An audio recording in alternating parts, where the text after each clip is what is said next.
Hello, everybody, and welcome to another super exciting episode of the Michael and Patty Show. I'm Michael. And I'm Patty. Did you notice I mentioned super? Yes, So this I is did. going to be a podcast that's far beyond what it ever was before. Oh, well, I'm even looking forward to this. We do have a lot of great information that we're going to be providing to our listeners today, so I am looking forward to it. Well, let's get right into it. Tell us about the 4 seasons on PEI. Yeah, and the misconception is most people assume the 4 seasons on PEI are the typical weather seasons: winter, spring, summer, and fall.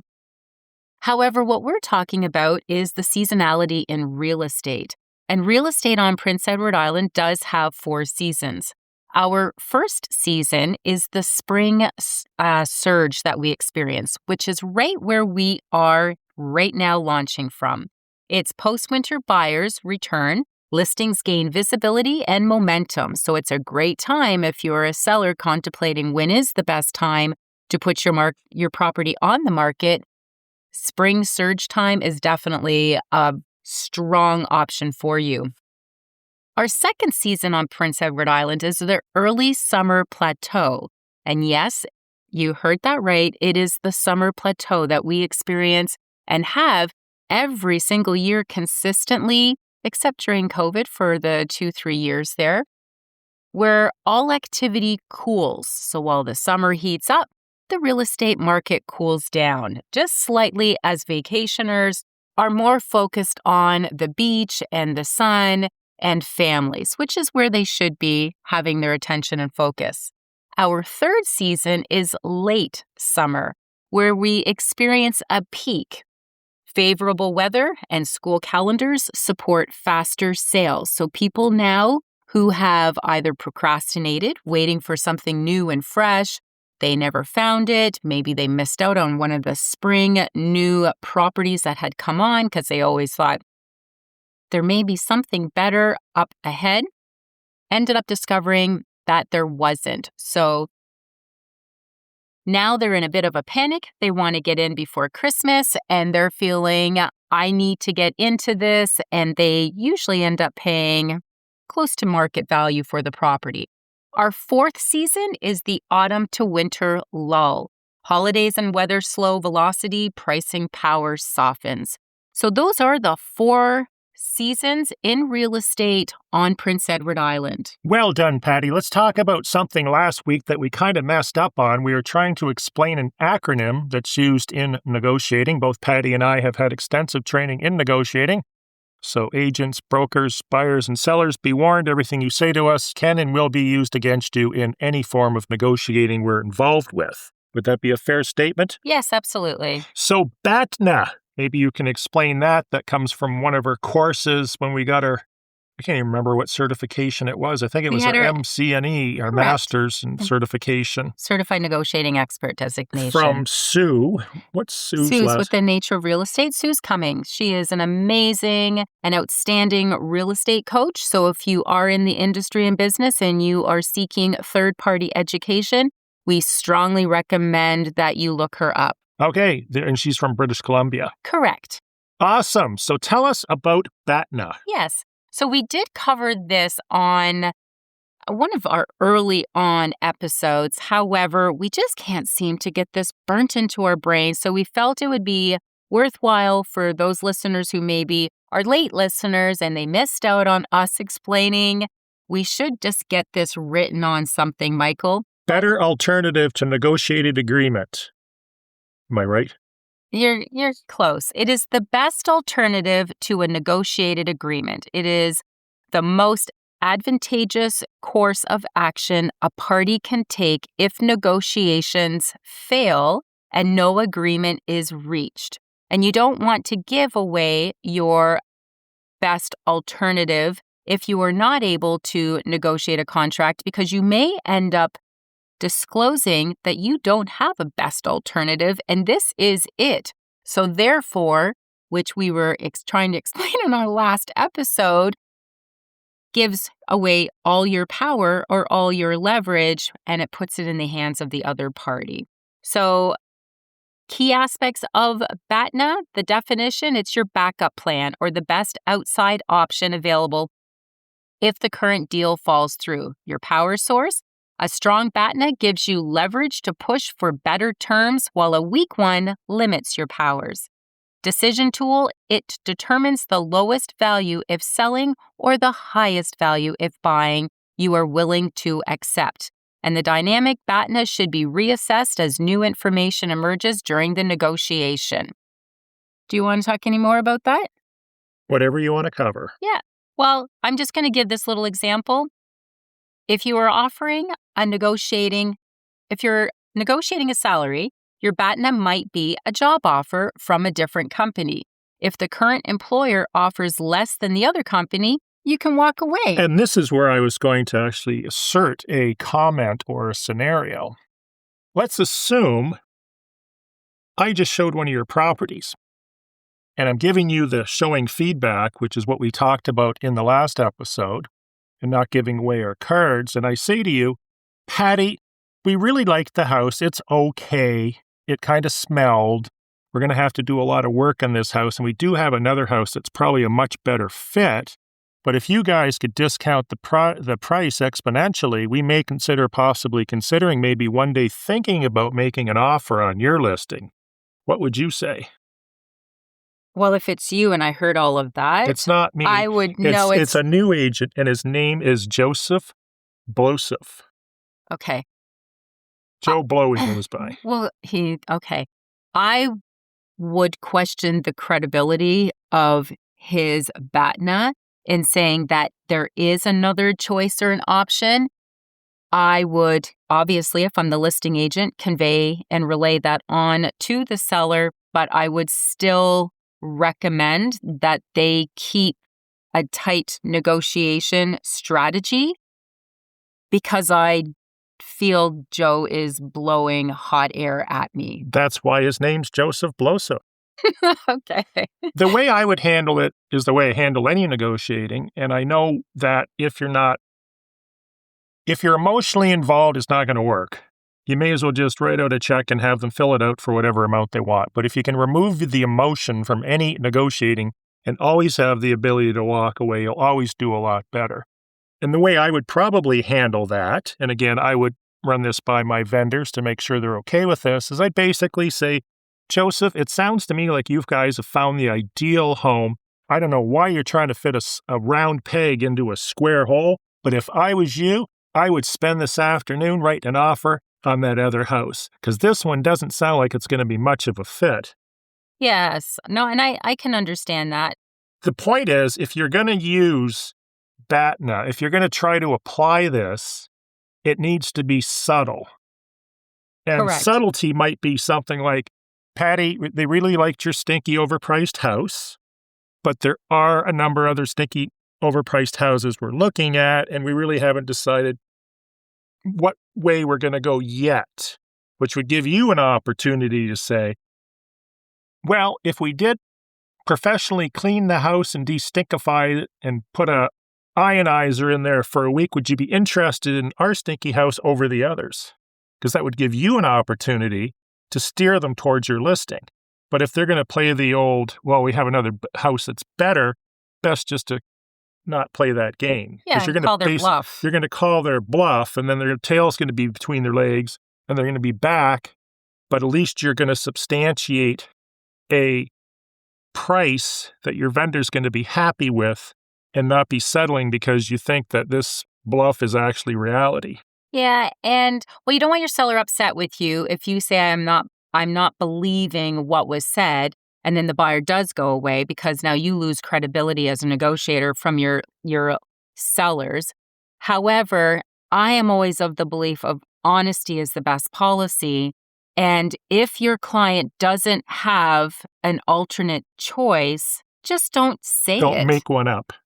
Just don't say it. Just enter the negotiation or come at this from a different strategic position. I just don't like when people misrepresent their situation because they're trying to play big master negotiator.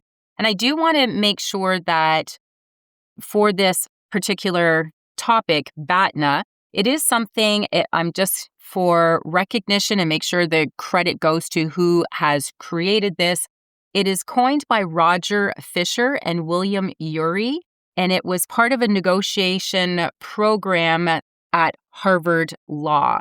So just, again, to make sure we're not claiming that we've created or made this, and I know Suze, when she presented this course, now this was many, many years ago that we had received our MCNE, she did make recognition. And at that time, she, was able to, share all that information with us. Moving along to island radon testing, something in the past that we certainly weren't aware of or have really heard of. It hasn't been in the news in big ways, but radon testing is becoming more and more common in the bigger cities.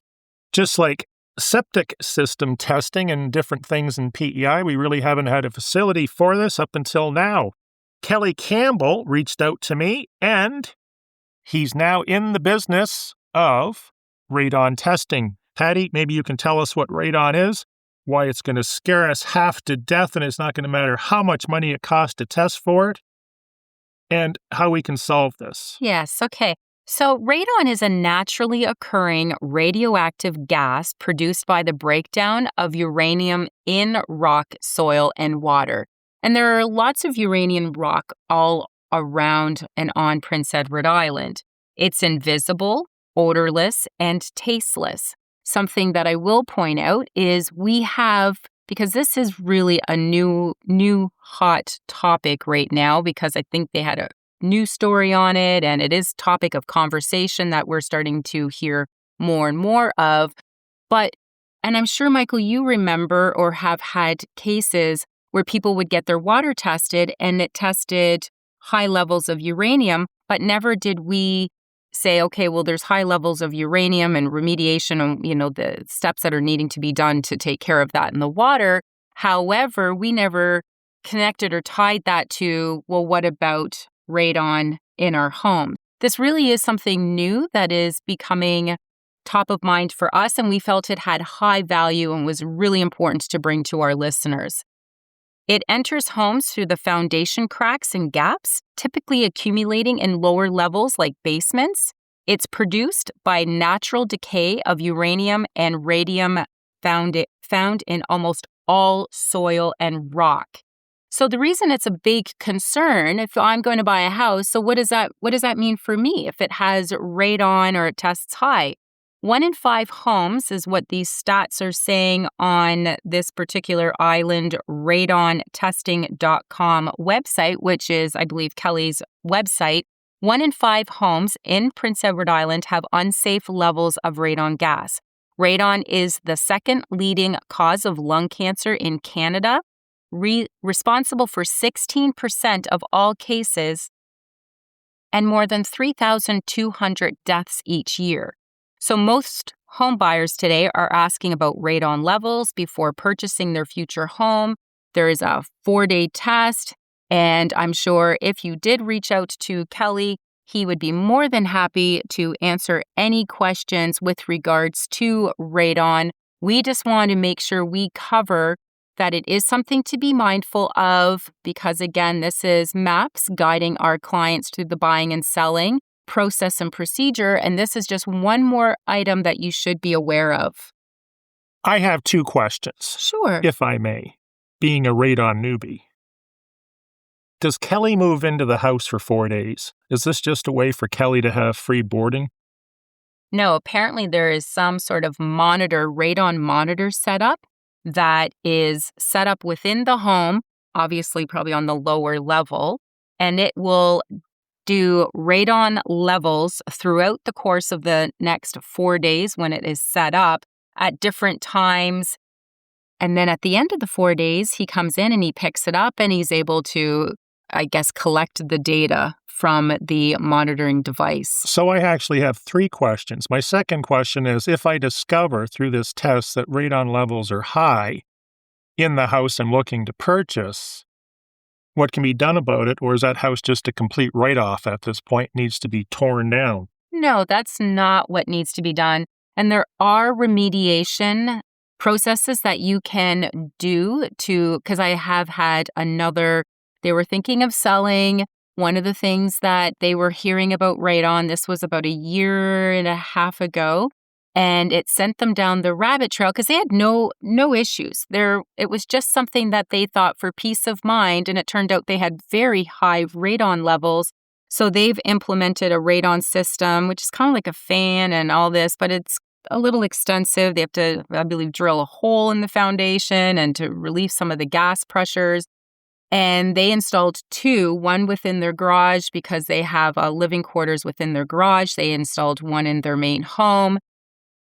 Kelly doesn't do the remediation. He does the testing. He would be able to direct you towards remediation experts. So my third question being, this testing is done, whether it's done preemptively by the homeowner as part of the preemptive home inspection, which we always recommend, or a potential purchaser gets the radon testing done and it comes back and it fails. It says your radon levels are through the roof. Do I, as a homeowner, now need to disclose that to future purchases? Knowing the answer is probably yes, unless you want to get into a lawsuit. Yes, I would say the answer is yes. And I would say that is a great, because if more buyers are going to now be aware, and especially all our listeners, they're going to be asking for this testing to be done on a home, in most cases, just for that peace of mind. And if you're a homeowner and you're aware, please do not hide this information. Disclose, disclose, disclose. Always. So Patty's going to have Kelly coming into her office educating everybody on this. It should be an interesting meeting for sure. Yes, I also had the remediation gentleman coming in. I can't remember his last name, but I know his first name is Glenn. Bob Radon. No, it's not. Let's talk about HST. HST, for those people that aren't aware of what it is, or you're not a Canadian, so you don't typically find yourself paying it at checkout. HST is the Harmonized Sales Tax. Do you remember where it started? I remember I had a computer store when it started in the Toronto area. Did you? So where did it start, Michael? Where it started is back in the old days, they used to have a provincial sales tax, PST. Do you remember that? Yes, I do. At that point, I think it was 7% in Ontario, going by memory. And then there was a 11% manufacturer's tax. So you wouldn't see that. But when a car manufacturer or someone created a widget, the widget factory, they would add this 11%, and the consumer would never see that number. And then I believe it was Brian Mulrooney that brought in the HST, got rid of the manufacturer's tax, put the provincial tax within the HST, harmonized sales tax. That's where the harmonized comes from. I suspect they also realized that manufacturing in North America, US and Canada, was not increasing. It was probably decreasing. So this was another way for them to create another cash cow. It wasn't well received at the time, but it does affect real estate in a huge way. We're not going to get into HST applicability on your house if you decide to rent it out daily or weekly. It's something you probably want to talk to your accountant about because it may become applicable if you're using your house exclusively as a rental and you don't live in it. But when you're making your offer, there's 3 check boxes on the purchase and sale agreement you should be aware of. And this needs to be spelt out because in PEI, it's 15%. This percentile does change province to province, but in PEI, it's 15%. So that's $15,000 on every 100 grand that the house costs. We're talking big bucks here, relatively speaking. So on the purchase and sale, you want to make sure, particularly when you're dealing with brand new homes, because they could be doing different things with the HST, and there's HST rebates, and the other component of HST is there's also something called an ITC, an input tax credit, where if you were to go out and buy something at Home Depot and you're using it to build a house and you're a contractor, you'd get that HST back in the form of an ITC. So when you're writing the purchase and sale, you have 3 check boxes. They've eliminated the stupid one, which was, you had a comment? Yeah, I was just going to make sure who writes the purchase and sale. This is the buyer. So the buyer is the one writing this contract with their buyer's agent, of course. Right. So the latest purchase and sales that I downloaded 5 years ago is exempt from HST, subject to HST included in the purchase price, subject to HST over and above the purchase price. They used to have another checkbox there that said to be determined, which was completely idiotic. And even though these forms, they like to play with them for 2 or 3 years, and they get approved by CREA, the Canadian Real Estate Association, this fact completely behooved them that you shouldn't have something in a contract that isn't written out and explicit. Correct. I agree. So that's HST. And okay, so just to give this on for both sides, so our buyers and listeners. So the buyer, you're the one who is making the agreement of purchase and sale, writing it out, checking the appropriate box. Make sure you have this conversation with your agent. Don't breeze over this and just assume that the agent, you're just focused on price, you're focused on closing. Well, I need financing clause. I want a home inspection, and you miss this crucial little Especially piece. with new houses. Correct. So just something to be aware of. Now, from a seller's point of view and perspective, you received this offer, and let's say you missed or your listing agent didn't present this particular section within the contract agreement, or you were misinformed and you were told, by your agent or by your friends that HST wouldn't be applicable. Make sure you get that information from, the HST inquiry or from your accountant, because if you accept that it's HST exempt, or that's the only case that would end up backfiring on you. It's HST exempt only to find out on your next CRA tax submission that your tax return that it was HST applicable. Guess what? That comes back on you as the seller to pay, because the CRA is going to ask for this agreement of purchase and sale. And if the box says exempt, it is not going to end up being the buyers that had to have paid this. Pending how the contract was written, what they would have done, and where this pertains the most, and this is where people really aren't aware of this in a lot of cases, is if I decide to go out and buy a house or a condo or whatever, a cottage, and I decided to rent it out daily or weekly, not monthly, there is a differential there. It may be HST applicable when I go to sell it because it may turn into a commercial entity. So in the case, if I'm representing the purchaser, my job is to stick it to the vendor. I'm representing the buyer, not representing the seller. I don't care about the seller. So I would put here, subject to HST included in purchase price. If CRA audits them 2 or 3 years down the road and they look at the contract, we've washed our hands of it. It's not our problem. We're moving on with the day. Just because they didn't consult with their CPA as to whether or not their little rental business is HST applicable on the sale price is not our issue. But if that checkbox said exempt from HST, you could have a little bit of a legal issue there. I've experienced this, and CRA's ruling was it went back to the seller. Perfect. Get stuck with the seller. So when you're a buyer's agent, make sure this is filled out properly.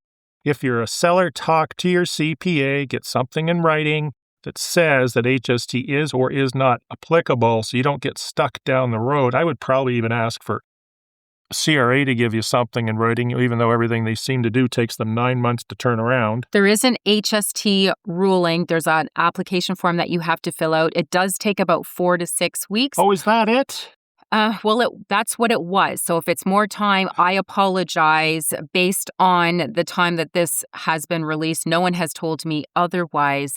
But as part of I'm thinking of selling, here's one of my questions. And as you're preparing the home, this should be part of that home preparation process. If there is any question if HST is applicable, because you can start that process immediately. Moving along to realtor.ca, which is probably the best source to find accurate information about any house or property that's for sale in Canada, not only PEI. Yeah, second to working with a realtor. Second to working with the I think realtor. a realtor would be the best, but if you're looking for a property online, I would recommend realtor.ca.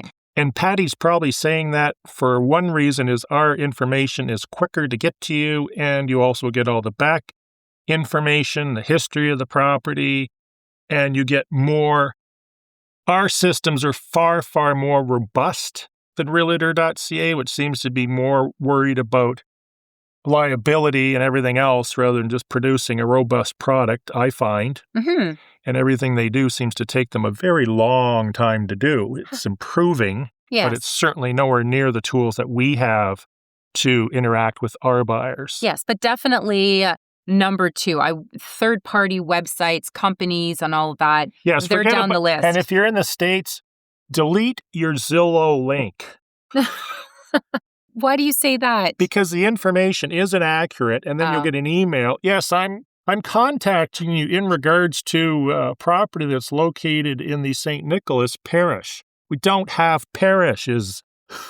Okay. It's not Louisiana. Okay. So realtor.ca, you can book a showing. So last week, somebody tried to book a showing on one of my listings, and I sent it to Patty because I didn't want to represent the buyer and the seller at the same time because I'm negotiating for the seller with this particular listing.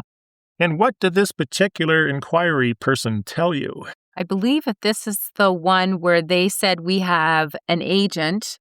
We would like to get through with you because they didn't want to bother their agent. Their agent was busy, So did you hang up on them? and I told them to call their agent. If your agent's too busy to show you a house, would it not be reasonable to find another agent? Yes, or ask their agent if they're away, because we're all entitled to have little vacations and that. It's healthy. However, if you are a realtor listening to this and you're going away, please have somebody look after your business, and please let your active clients know that this person is looking after your business so that they don't sit there and call other agents and then they get frustrated when that listing agent redirects them back to your agent and they feel like they're getting the runaround. My agent isn't available and this listing agent won't show it. You've just created a bad real estate experience for that client. And the other thing is if the listing agent shows you the property, if they're a good listing agent, they're there to gather information to make sure that their vendors or homeowners are well protected and they can out-negotiate you as a buyer. And thank you very much for all the background information we can use against you because we represent one party, the seller, Yeah. unless we've signed an agreement or a fiduciary agency agreement that says something otherwise. Yes. There is a little bit of a gray, and I don't want to get into this, but if it's a first-time buyer and they are going through the listing agent, please know you are held to a little bit of a higher standard because that first-time buyer is really trusting you.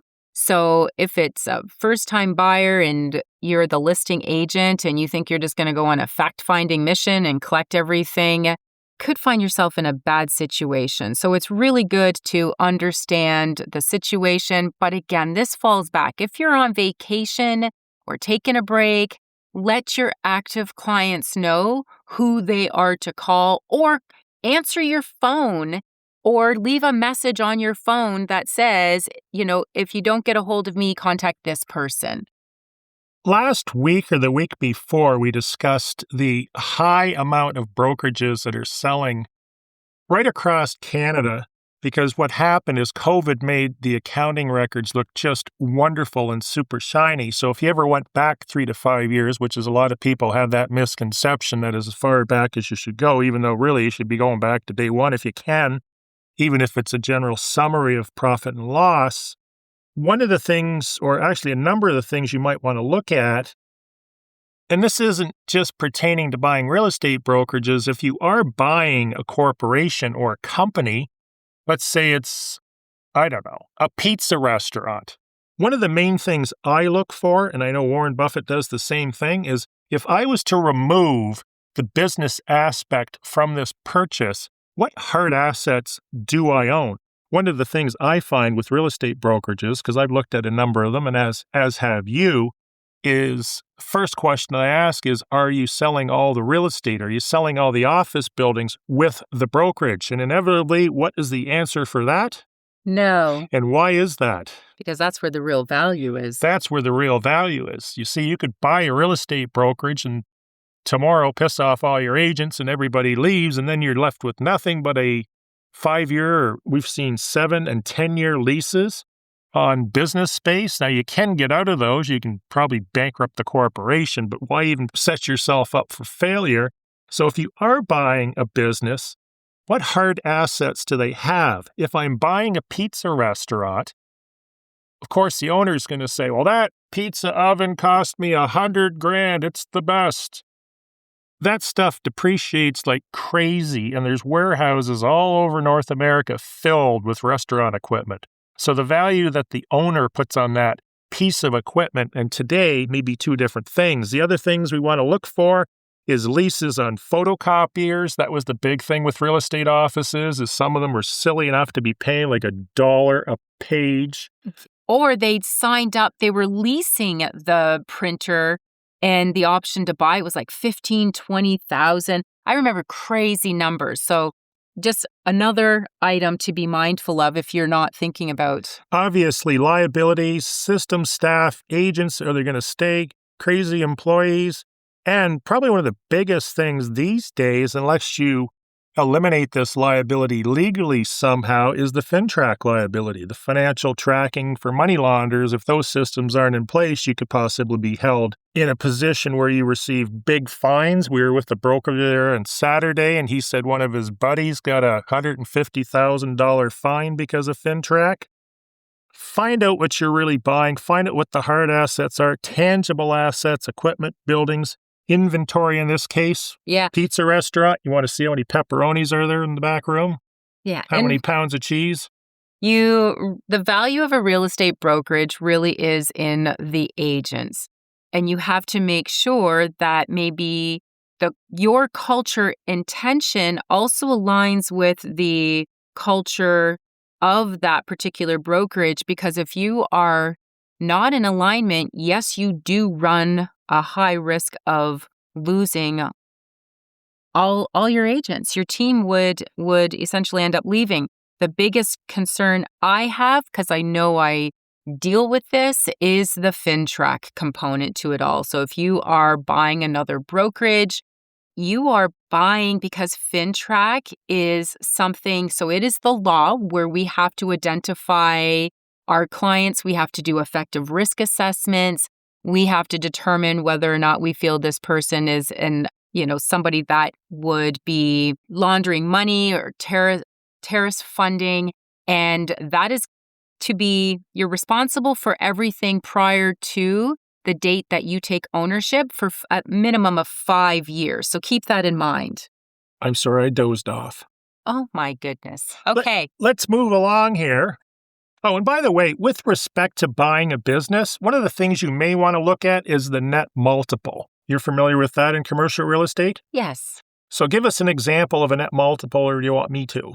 You can go ahead. I know you've always used the car wash. So you can A car wash is a good example. So a net multiple on a car wash, and I'm not sure what the figures are today, but basically what they do is they look at a bunch of businesses, they look at the net income, and they basically say a car wash is worth 10 times the net income. In other words, a car wash, for purposes of this example, is a very stable business model. It doesn't matter how bad things get or good things get.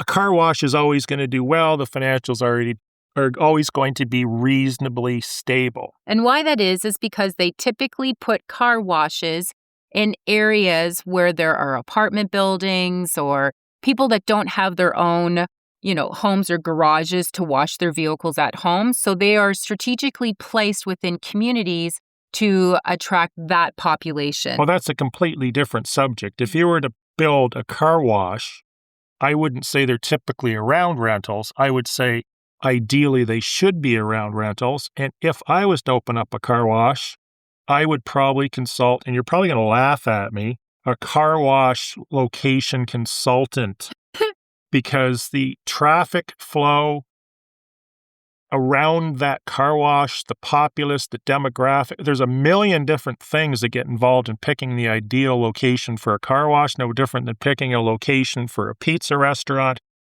So consult an expert in whatever business you're looking to buy. If you're looking to buy a real estate brokerage, there's all kinds of resources and consultants that do nothing but discuss real estate brokerage. In fact, one of them in the States is, I'm trying to think, is it Real Trends? They do nothing but stats on real estate brokerages? I believe so. Now I think our listeners are dozing off, Michael. You're probably right. Talking about hiring an expert, I was looking at listing a building lot up west. That's what we call it. That's the area west of Summerside, and it's up opposed to east, which is down, right? Correct. The other day you messed up. You said up east. Yes, I did. I could tell you were from away, another island term.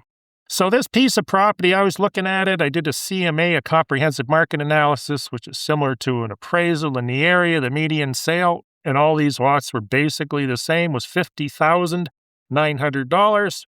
And a new agent listed a lot for $18,500. The maximum sale was $89,000. I couldn't believe that this agent, which was a brand new agent, listed this lot for $18,000 when the median was $50, the max was $90. That person's probably going to lose a bunch of money because they didn't hire an expert. An expert on this show is someone with 10,000 hours, 5 years, full-time, 40 hours a week in the PEI real estate market, and 1,000 transactions in the area that you're specifically buying or selling. If that's land, find a land expert. We used to have a land expert. Now he's retired. Oh, yes. If you're looking at apartments, look for an apartment expert. Don't get a residential agent to be looking at shopping plazas. And this is the same thing with land. If you're going to list land up west, find the up west land expert, which might be you. Yes. Right? It's just disappointing for that seller. And I mean, they may have just said, put a price on it so it sells overnight. And that's basically what they probably ended up doing here. But it's not always about, again, hire an expert. People shouldn't be buying a listing. Obviously, this particular seller was not interviewing multiple agents, or they would have came up with a different price. They went in, they trusted. It may have been a cousin, or uncle, have brother. an appraisal done, which is what we said in the last episode. Exactly. Because the agents have a conflict of interest in that they're trying to get the listing, so they may just give them a big, oh, that's got to be worth $200,000, only to find out it's sitting around for 10 years. I was looking at one property up west. It's been on for 7 years because the number is ridiculous. Yeah, so make sure when you are working with a real estate professional that they show you the data. Where are you pulling this market evaluation from? Appraisers have to do it. They will put them right into their report so that you can see these are the properties that they are drawing on for their evaluation. So real estate agents should be also doing the same. Don't just throw a number out there and say, here's where I think your property is worth. Show the client the data that you used to draw the number. And if you're a buyer's agent and you feel the property is overpriced and you, instead of disputing it back and forth or coming in with lowball offers, provide some comparables and say, especially if the listing agent's not able to do that for you, but are able to say, here's what the comparables that my buyer and myself have found. Could you please, accompany them with our offer so that the seller, because they may not be aware. Next topic. Building permits. If you're going to apply for a building permit, my advice is have your lawyer do it for you. Would you agree strongly with that or very strongly? I would agree with that for sure.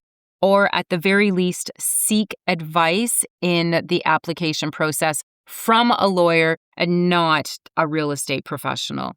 And the reason we say that is because applications have been made by super helpful real estate agents that just want to go out of their way to do little jobs like this, only to find out that their building permit, even though it was approved, the purchaser decides to go build a house, and then the government says, oh, that was done in error. Guess who they're going to sue? It's going to be the real estate brokerage. Yes, and right on our contract agreements, it states that we as real estate professionals are not to give legal, accounting, or environmental advice. So if you're receiving this and you're a client from your realtor, you need to maybe question, why are they giving me this information? Unless they're saying and making sure they preface, I'm not allowed to do this, but it's my experience but I do strongly still recommend and suggest you speak to a professional. If they're just willy-nilly providing that, they are stepping out of their lane. And if you're confused about dealing with the government, I would suggest you YouTube George Carlin's opinion on dealing with anything the government says. What is George Carlin? George Carlin, for those that you don't know, is an awesome comedian, has since passed away, unfortunately. But he had an opinion on anything the government would tell you. And what is it, Patty? That it was nonsense, I will say nicely. That wasn't the language he used. Yes. And that's why I say get your lawyer to apply for the permit. Moving along to Well, I was just going to say, George Carlin, for anyone that's going to look him up, he is a little harsh with his language. Just full disclosure. Go ahead, Michael. Things you can do to annoy your real estate agents on an iPhone. It's Comedy Corner, Patty. Okay. And what is it? I don't know. I'm looking forward to seeing what this is. Type in one. That's got to be the most annoying thing on an iPhone. It's so dumb. Tell them what it is. You tell them what it is. Okay. It looks like the client, because I've experienced this. I experienced this week. I did it to you. No, it wasn't you, although you do that sometimes. But they look like they're going to start typing a message, and whether they took a phone call, they got distracted, their boss came in, whatever the situation is, and it's the flashing little 3 dots there that you're waiting for more. They're going to respond. So you sit there in anticipation for this response. Minute goes by and you're thinking, wow, this must be a long message coming in. Now, a couple more minutes go by and it's like, okay, I don't have time to watch this. I'm just going to have to be mindful. So to summarize this, on an iPhone, when you're having a conversation with your agent, if you type a single letter, on the other side, they see 3 dots as if they're going to expect a message. It basically says they're typing something. So what you do is you just type in 1 letter and then leave for the week. Okay. I'm going to cover this next topic real quick because we're trying to cut these episodes down in time. Our top 10 reasons why people move to PEI. Go right ahead. Remote work changed everything, which comes down to internet connectivity. More house, less chaos. Ocean air therapy is real. Safer, slower, simpler living. Commute time becomes lifetime. I like that. Kids get a real childhood. That's true. It's actually probably one of the best places they can learn how to drive. It's a peace of mind as a parent, knowing that your children, this is where they're learning to drive because they've got ample time to develop their skills. Retire sooner, breathe easier. Nature isn't a weekend trip. Cottage life goes full time, which is kind of funny because you remember, when we lived in Ontario, you'd hear about everybody going to Muskoka and spending endless hours driving to the cottage. How much fun is that? And then on Sunday night, they had spent endless hours driving from Muskoka. Or everybody's second tourist spot in Ontario, which is what, Patty? I'll give you an idea. There's lots of water there. I was just going to say, Falls. Oh, well, Niagara Falls is one of those other tourist spots. What were you going to say? Like Wasaga Beach or Grand Bend. But Niagara Falls on a weekend, a 3-day weekend, good luck getting there and from there. In PEI, every road you go down, there's a beach. Yeah, and the traffic is reasonable. I was stuck in a traffic jam last year, and it was because we were stuck behind a farm tractor. Farm tractor. During harvest season or planting season or whatever you call it, I'm not a farmer.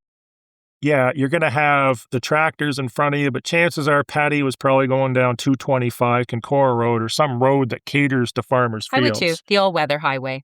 I don't believe it. I was. I think you're on 225. I wasn't. Last, a fresh start that sticks. Nice.